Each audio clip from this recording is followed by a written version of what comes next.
చాలా అసభ్యకరంగా మాట్లాడాడు ఆయన. అసభ్యకరంగా మాట్లాడాడు. చాలా చాలా అది నీచమైన మాటలు అయ్యి. అసలు ఆ మాటలు మనం చెప్పడానికి కూడా రాదు.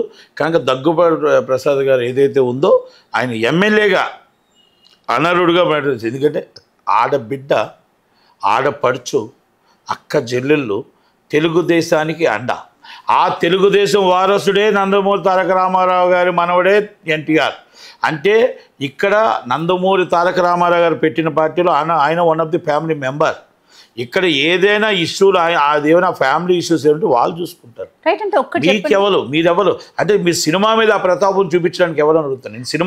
నేను సినిమా ఇండస్ట్రీలో సినిమా మీద ఆ ప్రతాపం చూపించకూడదు. జూనియర్ ఎన్టీఆర్ గారి మీద మీ కోపం ఉంటే రండి, డైరెక్ట్గా ఇంటిగా చూసుకోండి తప్ప సినిమాకి ఎంతమంది కష్టపడతారు అంతమంది నష్టపోతారో మీకు తెలుసా అని అడుగుతున్నా. ఒక ఎమ్మెల్యేగా ఇది తగునా అని అడుగుతున్నా.